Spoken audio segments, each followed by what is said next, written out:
नमस्कार। आइए सुनते हैं मुंशी प्रेमचंद जी की लिखी कहानी प्रायश्चित। दफ्तर में जरा देर से आना अफसरों की शान है। जितना ही बड़ा अधिकारी होता है उतनी ही देर में आता है और उतने ही सवेरे जाता भी है। चपरासी की हाजिरी 24 घंटे की, वह छुट्टी पर भी नहीं जा सकता, अपना एवज देना पड़ता है। खैर, जब बरेली जिला बोर्ड के हेड क्लर्क बाबू मदारी लाल 11 बजे दफ्तर आए, तब मानो दफ्तर नींद से जाग उठा। चपरासी ने दौड़कर बैलगाड़ी ली, अर्दली ने दौड़कर कमरे की चिक उठा दी और जमादार ने डाक की किस्त मेज पर लाकर रख दी। मदारी लाल ने पहला ही सरकारी लिफाफा खोला था कि उनका रंग फक हो गया। वे कई मिनट तक आश्चर्यचकित हालत में खड़े रहे, मानो सारी ज्ञानेंद्रियां शिथिल हो गई हों। मदारी लाल पर अब से पहले कई बड़े बड़े आघात हो चुके थे, पर इतने बदमाश वे कभी न हुए थे। बात यह थी कि बोर्ड के सेक्रेटरी की जो जगह 1 महीने से खाली थी, सरकार ने सुबोध चंद्र को वह जगह दी थी। और सुबोध चंद्र वह व्यक्ति था जिसके नाम ही से मदारी लाल को घृणा थी। वह सुबोध चंद्र जो मदारी लाल का सहपाठी था, जिसे गिराने की उन्होंने कितनी ही चेष्टा की पर कभी सफल न हुए थे, वही सुबोध आज उनका अफसर होकर आ रहा था। सुबोध की इधर कई सालों से कोई खबर न थी। इतना मालूम था कि वह फौज में भर्ती हो गया था। मदारी लाल ने समझा वहीं मर गया होगा, पर आज वह मानो जी उठा और सेक्रेटरी होकर आ रहा था। मदारी लाल को उसकी मातहती में काम करना पड़ेगा, इस अपमान से तो मर जाना कहीं अच्छा था। सुबोध को स्कूल और कॉलेज की सारी बातें अवश्य ही याद होंगी। मदारी लाल ने उसे कॉलेज से निकलवा देने के लिए कई बार मंत्र चलाए, झूठे आरोप लगाए, बदनाम किया। क्या सुबोध सब कुछ भूल गया होगा?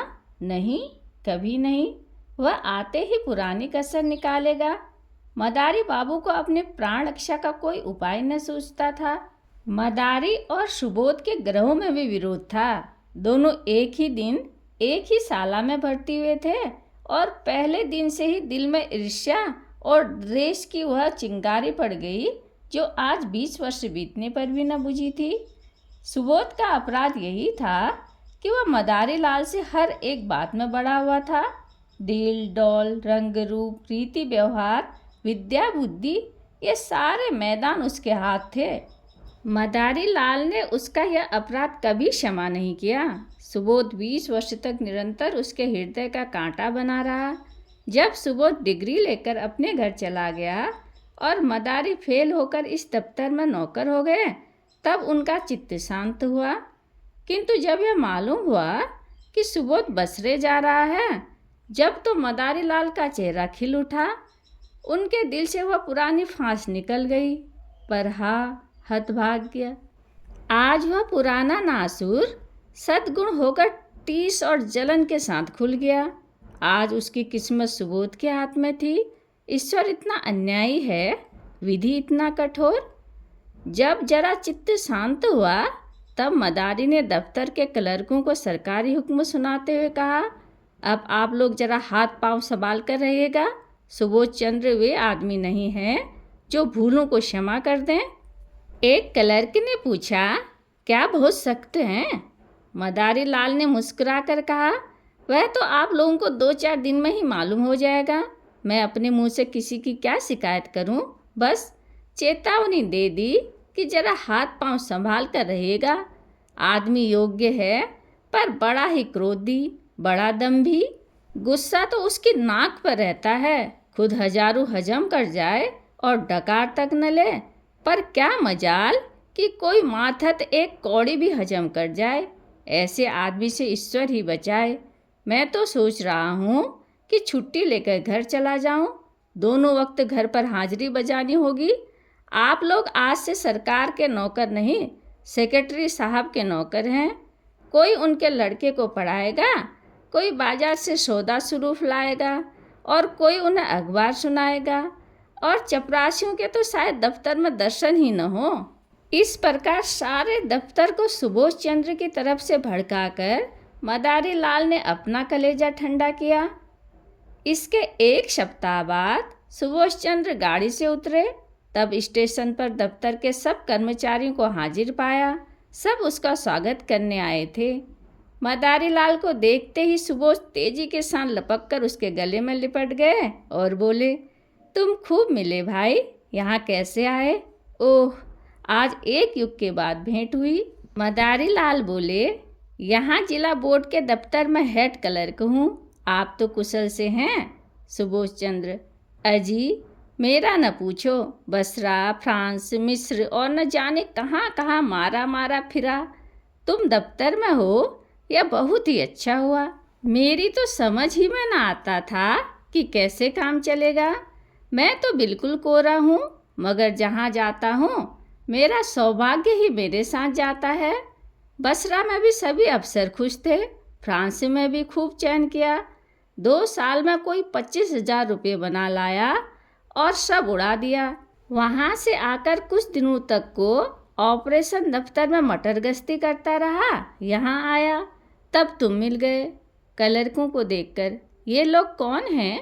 मदारी लाल के हृदय में बर्छियाँ सी चल रही थी। दुष्ट, 25,000 रुपये बसरा से कमा लाया, यहाँ कलम घिसते घिसते मर गए और 500 भी न जमा कर सके। वे प्रकट रूप से बोले, कर्मचारी हैं, सलाम करने आए हैं। सुबोध ने उन सब लोगों से हाथ मिलाया और बोला, आप लोगों ने व्यर्थ या कष्ट किया, बहुत आभारी हूँ। मुझे आशा है कि आप सब सज्जनों को मुझसे कोई शिकायत न होगी। मुझे अपना अफसर नहीं, अपना भाई समझिए। आप सब लोग मिलकर इस तरह काम कीजिए कि बोर्ड की नेकनामी हो और मैं भी सुखपूर्वक रहूं। आपके हेड क्लर्क साहब तो मेरे लंगोटिया यार हैं।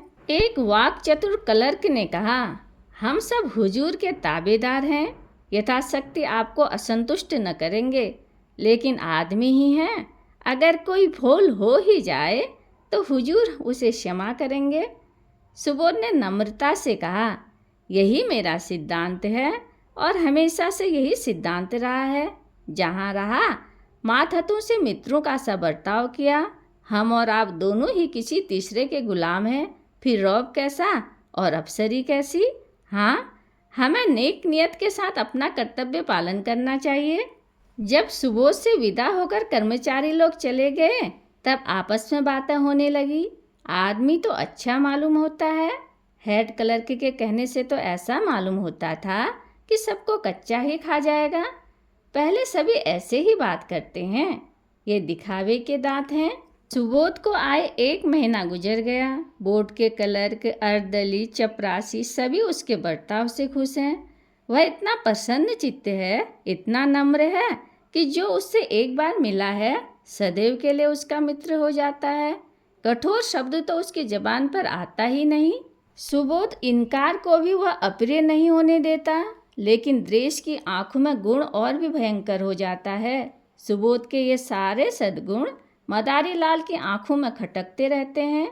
उसके विरुद्ध कोई न कोई गुप्त षड्यंत्र रचते ही रहते हैं। मदारी लाल ने पहले कर्मचारियों को भड़काना चाहा, सफल न हुए। बोर्ड के मेंबरों को भड़काना चाहा, मुंह की खाई। ठेकेदारों को उभारने का बीड़ा उठाया, लज्जित होना पड़ा। मदारी लाल चाहते थे कि भुस्म आग लगाकर दूर से तमाशा देखें। सुबोध ने यूं हंसकर मिलते, यूं चिकनी चुपड़ी बातें करते, मानो उसके सच्चे मित्र हैं, पर घात में लगे रहते। सुबोध में सब गुण थे, पर आदमी पहचानना न जानते थे। वे मदारी लाल को अब भी अपना दोस्त समझते थे। एक दिन मदारी लाल सेक्रेटरी साहब के कमरे में गए, तब कुर्सी खाली देखी। वे किसी काम से बाहर चले गए थे। उनकी मेज पर 5,000 के नोट पुलिंदू में बंधे हुए रखे थे। बोर्ड के मदरसों के लिए कुछ लकड़ी के सामान बनवाए गए थे, उसी के दाम थे। ठेकेदार वसूली के लिए बुलवाया गया था। आज ही सेक्रेटरी साहब ने चेक भेजकर खजाने से रुपये मंगवाए थे।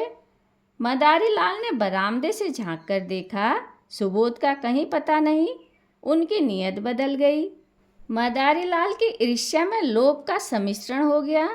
कांपते हुए हाथों से पुलिंदे उठाए, पतलून की दोनों जेबों में भरकर तुरंत कमरे से निकले और चपरासी को पुकार कर बोले, बाबूजी भीतर हैं। चपरासी आप ठेकेदार से कुछ वसूल करने की खुशी में फूला हुआ था। सामने वाली तमोली के दुकान से आकर बोला, जी नहीं, कचहरी में किसी से बातें कर रहे हैं, अभी अभी तो यहाँ से गए हैं। मदारी लाल ने दफ्तर में आकर एक क्लर्क से कहा, यह मिसिल ले जाकर सेक्रेटरी साहब को दिखाओ। क्लर्क मिसिल लेकर चला गया। जरा देर में लौटकर बोला, सेक्रेटरी साहब कमरे में न थे, फाइल मेज पर रखाया हूँ। मदारी लाल ने मुंह सिकोड़ कर कहा, कमरा छोड़कर कहाँ चले जाया करते हैं, किसी दिन धोखा उठाएंगे।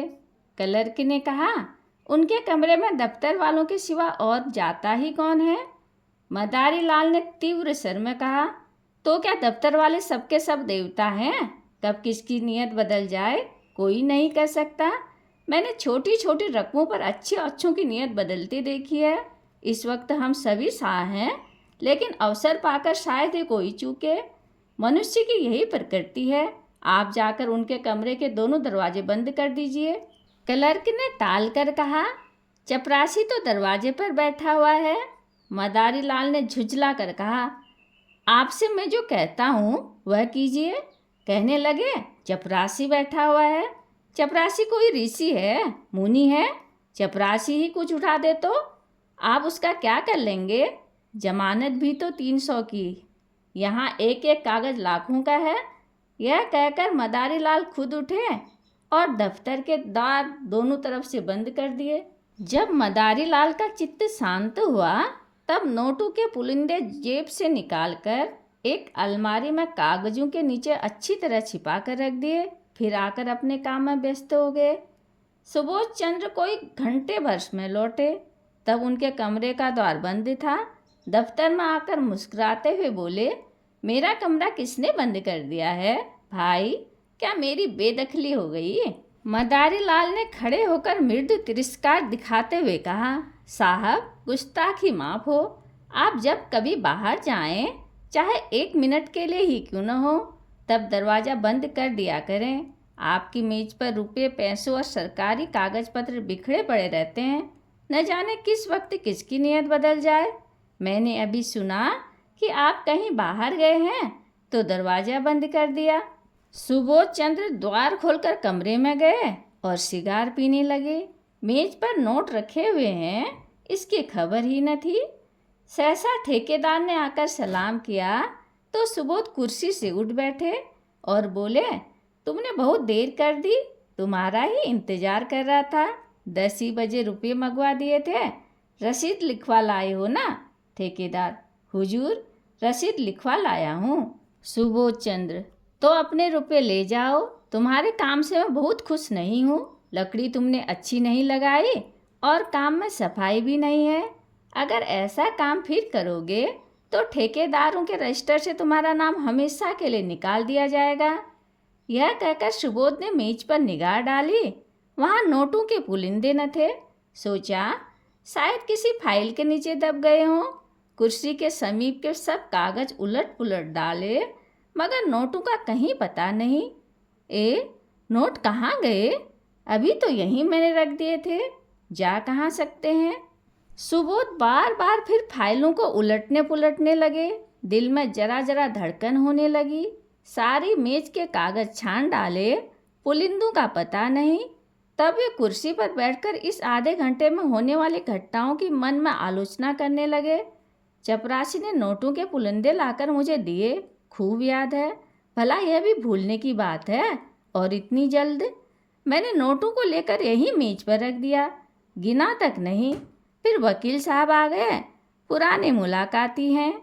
उनसे बातें करता जरा उस पेड़ तक चला गया। उन्होंने पान मंगवाए, बस इतनी ही देर हुई।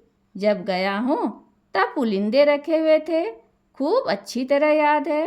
तब ये नोट कहाँ गायब हो गए? मैंने किसी संदूक, दराज या अलमारी में नहीं रखे। फिर गए तो कहाँ?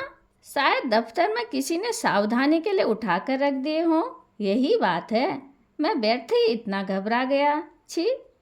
तुरंत दफ्तर में आकर मदारी लाल से बोले, आपने मेरी मेज पर से नोटों को उठाकर नहीं रख दिए? मदारी लाल ने भौचक्के होकर कहा, क्या आपकी मेज पर नोट रखे हुए थे? मुझे तो खबर ही नहीं। अभी पंडित सोहनलाल एक फाइल लेकर गए थे, तब आपको कमरे में न देखा। जब मुझे मालूम हुआ कि आप किसी से बातें करने चले गए हैं, तब दरवाज़ा बंद करा दिए। क्या आपको कुछ नोट नहीं मिल रहे हैं? सुबोध आंखें फैलाकर बोले, अरे साहब, पूरे 5,000 के हैं। अभी अभी चेक भुनाया है। मदारी लाल ने सिर पीट कर कहा, पूरे 5,000? हाँ भगवान, आपने मेज पर खूब देख लिया है। अजी, 15 मिनट से तलाश कर रहा हूँ। चपरासी से पूछ लिया कि कौन कौन आया था। आइए, जरा आप लोग भी आइए और तलाश कीजिए। मेरे तो होश उड़े हुए हैं।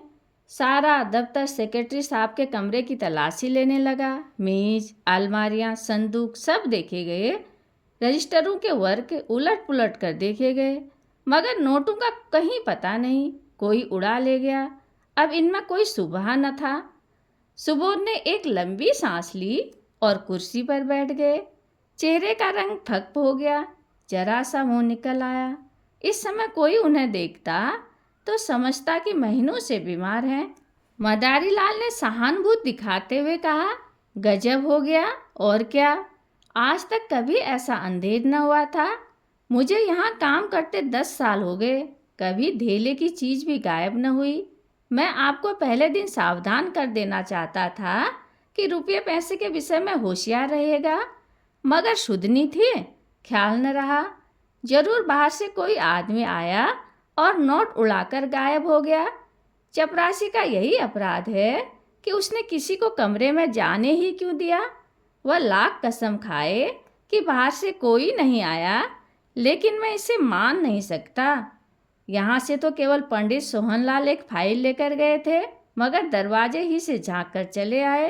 सोहनलाल ने सफाई दी, मैंने तो अंदर कदम ही नहीं रखा साहब। अपने जवान बेटे की कसम खाता हूँ, जो अंदर कदम रखा भी हो।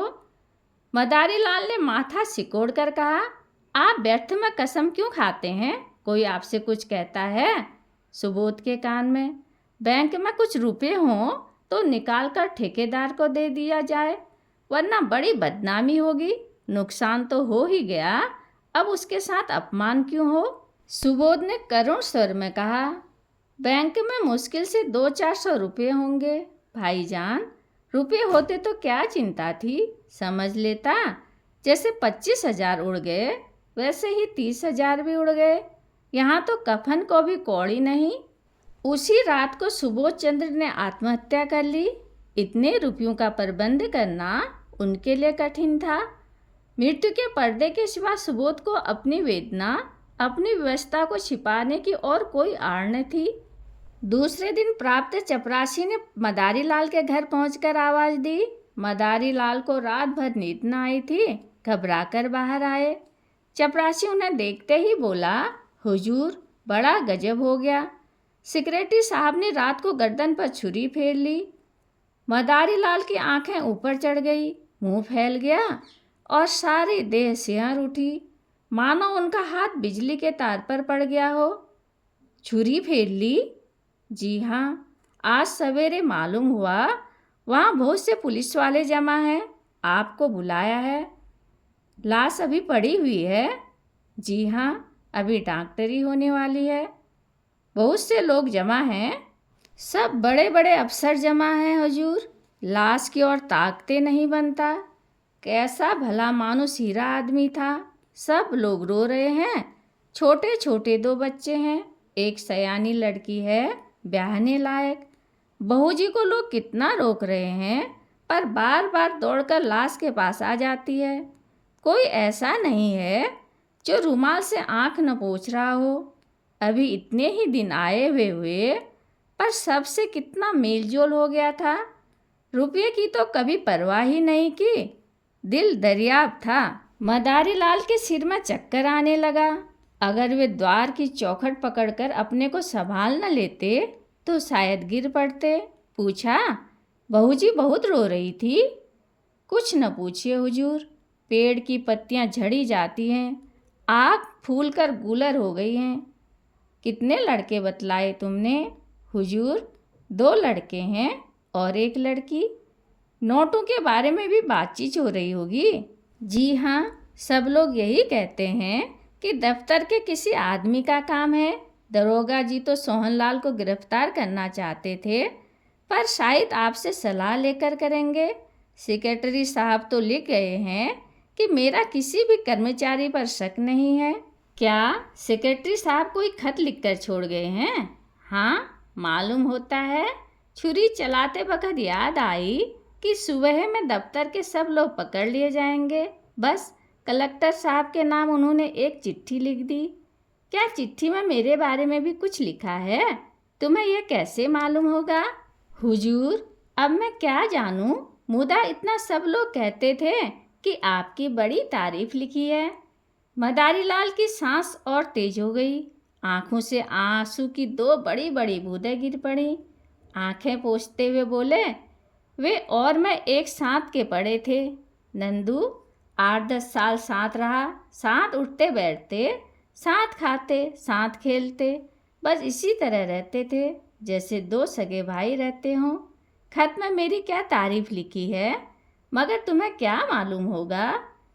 आप तो चल ही रहे हैं, देख लीजिएगा। कफन का इंतजाम हो गया है? नहीं हुजूर, कहा न कि अभी लाश की डॉक्टरी होगी। मुदा अब जल्दी चलिए, ऐसा न हो कोई दूसरा आदमी बुलाने आता हो। हमारे दफ्तर के सब लोग आ गए होंगे। जी हाँ, इस मोहल्ले वाले तो सभी थे। मदारीलाल जब सुबोध चंद्र के घर पहुँचे तब उन्हें ऐसा मालूम हुआ कि सब लोग उनकी तरह संदेह की आंखों से देख रहे हैं। पुलिस इंस्पेक्टर ने तुरंत उन्हें बुलाकर कहा, आप भी अपना बयान लिख दें। और सबके बयान तो लिख चुका हूँ। मदारीलाल ने ऐसी सावधानी से अपना बयान लिखाया कि पुलिस के अफसर भी दंग रह गए। उन्हें मदारीलाल पर शुबा होता था, पर इस बयान ने उनका अंकुर भी निकाल डाला। इसी वक्त सुबोध के दोनों बालक रोते हुए मदारीलाल के पास आए और कहा, चलिए, आपको अम्मा बुलाती है। दोनों मदारीलाल से परिचित थे। मदारीलाल यहाँ तो रोज ही आते थे, पर घर में कभी नहीं गए थे। सुबोध की स्त्री उनसे पर्दा करती थी। यह बुलावा सुनकर उनका दिल धड़क उठा। कहीं इसका मुझ पर शुबा न हो, कहीं सुबोध ने मेरे विषय में कोई संदेह न प्रकट किया हो। मदारीलाल कुछ झिझकते और कुछ डरते हुए भीतर गए। तब विधवा का करुण विलाप सुनकर कलेजा कांप उठा। उन्हें देखते ही उस अबला के आंसू का कोई दूसरा स्रोत खुल गया और लड़की तो दौड़कर उनके पैरों से लिपट गई। दोनों लड़कों ने भी घेर लिया। मदारीलाल को उन तीनों की आंखों में ऐसी अथाह वेदना, ऐसी विदारक याचना मालूम हुई कि वे उनकी ओर देख न सके। उनकी आत्मा उन्हें धिक्कारने लगी। जिन बेचारों को उन पर इतना विश्वास, इतना भरोसा, इतनी आत्मीयता, इतना स्नेह था, उन्हीं की गर्दन पर उन्होंने छुरी फेरी। उन्हीं के हाथों यह भरा पूरा परिवार धूल में मिल गया। इन असहायों का अब क्या हाल होगा? लड़की का विवाह करना है, कौन करेगा? बच्चों के लालन पालन का भार कौन उठाएगा? मदारीलाल को इतनी आत्मग्लानि हुई कि उनके मुंह से तसल्ली का एक शब्द भी न निकला। उन्हें ऐसा जान पड़ा कि मेरे मुख में कालिक पुती है, मेरा कद कुछ छोटा हो गया है। मदारीलाल ने जिस वक्त नोट उड़ाए थे, उन्हें गुमान भी न था कि उनका यह फल होगा। वे केवल सुबोध को जिच करना चाहते थे, उसका सर्वनाश करने की इच्छा न थी। शोकातुर विधवा ने सिसकते हुए कहा, भैया जी, हम लोगों को तो वे मझधार में छोड़ गए। अगर मुझे मालूम होता कि मन में यह बात ठान चुके हैं, तो अपने पास जो कुछ था वह सब उनके चरणों पर रख देती। मुझसे तो वे यही कहते रहे कि कोई न कोई उपाय हो जाएगा। आप ही के मार्फत वे कोई महाजन ठीक करना चाहते थे।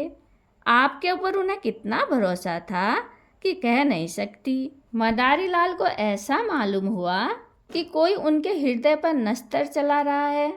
उन्हें अपने कंठ में कोई चीज़ फंसी हुई जान पड़ती थी। रामेश्वरी ने फिर कहा, रात सोए तब खूब हंस रहे थे, रोज की तरह दूध पिया, बच्चों को प्यार किया, थोड़ी देर हारमोनियम चलाया और तब कुल्ला करके लेटे। कोई ऐसी बात न थी जिससे लेस मात्र भी संदेह होता। मुझे चिंतित देखकर बोले, तुम व्यर्थ घबराती हो। बाबू मदारी लाल से मेरी पुरानी दोस्ती है, आखिर वह किस दिन काम आएगी। मेरे साथ के खेले हुए हैं, इस नगर में उनका सबसे परिचय है। रुपयों का प्रबंध आसानी से हो जाएगा। फिर न जाने कब मन में यह बात समाई। मैं नसीबू जले ऐसे सोई कि रात को मिनकी तक नहीं। क्या जानती थी कि वे अपनी जान पर खेल जाएंगे। मदारी लाल को सारा विश्व आंखों में तैरता हुआ मालूम हुआ। उन्होंने बहुत जब्त किया मगर आंसुओं के प्रभाव को न रोक सके। रामेश्वरी ने आंखें पोंछकर फिर कहा, भैया जी, जो कुछ होना था वह तो हो चुका, लेकिन आप उस दुष्ट का पता जरूर लगाइए जिसने हमारा सर्वनाश कर दिया है। यह दफ्तर ही के किसी आदमी का काम है। वे तो देवता थे, मुझसे यही कहते रहे कि मेरा किसी पर संदेह नहीं है, पर है यह किसी दफ्तर वाले का ही काम। आपसे केवल इतनी विनती करती हूँ कि उस पापी को बचकर न जाने दीजिएगा। पुलिस वाले शायद कुछ रिश्वत लेकर उसे छोड़ दें। आपको देखकर उनका यह हौसला न होगा। अब हमारे सिर पर आपके सिवा कौन है, किससे अपना दुख कहें। लाश की यह दुर्गति होनी भी लिखी थी। मदारी लाल के मन में एक बार ऐसा उबाल उठा कि सब कुछ खोल दे, साफ कह दे, मैं ही वह दुष्ट, वह अधम, वह पामर हूँ। विधवा के पैरों पर गिर पड़े और कहें, वही छुरी इस हत्यारे की गर्दन पर फेर दो, पर जबान न खुली। इसी दशा में बैठे बैठे उनके सिर में ऐसा चक्कर आया कि वे जमीन पर गिर पड़े। तीसरे पहर लाश की परीक्षा समाप्त हुई। अर्थी जलाशय की ओर चली। सारा दफ्तर, सारे हुक्काम और हजारों आदमी साथ थे। दाह संस्कार लड़कों का करना चाहिए था, पर लड़के नाबालिग थे, इसलिए विधवा चलने को तैयार हो रही थी कि मदारी लाल ने जाकर कहा, बहू जी, यह संस्कार मुझे करने दो। तुम क्रिया पर बैठ जाओगी तो बच्चों को कौन संभालेगा। सुबोध मेरे भाई थे, जिंदगी में उनके साथ कुछ सुलूक न कर सका। अब जिंदगी के बाद मुझे दोस्ती का कुछ हक अदा कर लेने दो। आखिर मेरा भी तो उस पर कुछ हक था। रामेश्वरी ने रोकर कहा, आपको भगवान ने बड़ा उदार हृदय दिया है भैया जी, नहीं तो मरने पर कौन किसको पूछता है। दफ्तर के और लोग जो आधी आधी रात तक हाथ बांधे खड़े रहते थे, झूठी बात पूछने ना आए कि जरा ढांढस होता। मदारी लाल ने दाह संस्कार किया। 13 दिन तक क्रिया पर बैठे रहे। 13वें दिन पिंडदान हुआ। ब्राह्मणों ने भोजन किया, भिखारियों को अन्नदान किया गया, मित्रों की दावत हुई, और यह सब मदारी लाल ने अपने निजी खर्च से किया। रामेश्वरी ने बहुत कहा कि आपने जितना किया उतना ही बहुत है। अब मैं आपको और जेरबार नहीं करना चाहती। दोस्ती का हक इससे ज़्यादा और कोई क्या अदा करेगा। मगर मदारी लाल ने एक न सुनी। सारे शहर में उनके यश की धूम मच गई। मित्र हो तो ऐसा हो। 16वें दिन विधवा ने मदारी लाल से कहा, भैया जी, आपने हमारे साथ जो उपकार और अनुग्रह किए हैं, उनसे हम मरते दम तक उष्ण नहीं हो सकते। आपने हमारी पीठ पर हाथ न रखा होता तो न जाने हमारी क्या गति होती। कहीं रूख की भी छाँव तो नहीं थी। अब हमें घर जाने दीजिए, वहाँ देहात में खर्च भी कम होगा और कुछ खेती बाड़ी का सिलसिला भी कर लूँगी। किसी न किसी तरह विपत्ति के दिन कट ही जाएंगे। इसी तरह हमारे ऊपर दया रखिएगा। मदारी लाल ने पूछा, घर पर कितनी जायदाद है। रामेश्वरी, जायदाद क्या है, एक कच्चा मकान है और 10-12 बीघे की काश्तकारी है। पक्का मकान बनवाना शुरू किया था, मगर रुपये पूरे न पड़े, अभी अधूरा पड़ा हुआ है। 10-12 हजार खर्च हो गए और अभी छत पड़ने की नौबत नहीं आई। मदारी लाल, क्या कुछ रुपए बैंक में जमा हैं या बस खेती ही का सहारा है। विधवा, जमा तो एक पाई भी नहीं है भैया जी। उनके हाथ में रुपये रहते ही नहीं पाते थे, बस वही खेती का सहारा है। मदारी लाल, तो उन खेतों में इतनी पैदावार हो जाएगी कि लगान भी अदा हो जाए और तुम लोगों की गुजर बसर भी हो। रामेश्वरी, और कर ही क्या सकते हैं भैया जी, किसी न किसी तरह जिंदगी तो काटनी ही है। बच्चे न होते तो मैं जहर खा लेती।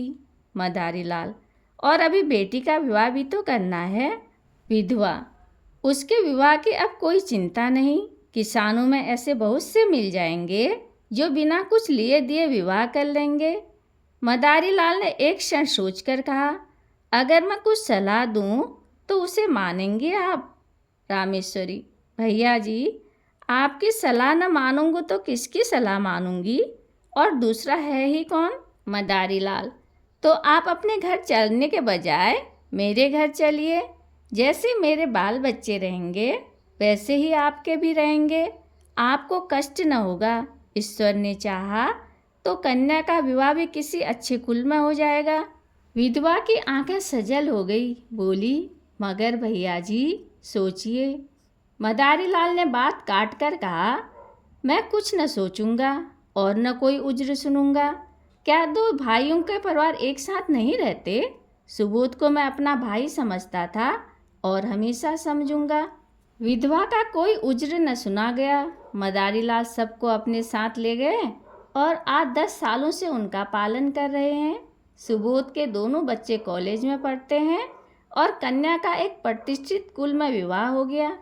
मदारी लाल और उनकी स्त्री तन मन से रामेश्वरी की सेवा करते हैं और उनके इशारों पर चलते हैं। मदारी लाल सेवा से अपने पाप का प्रायश्चित कर रहे हैं। कहानी सुनने के लिए धन्यवाद।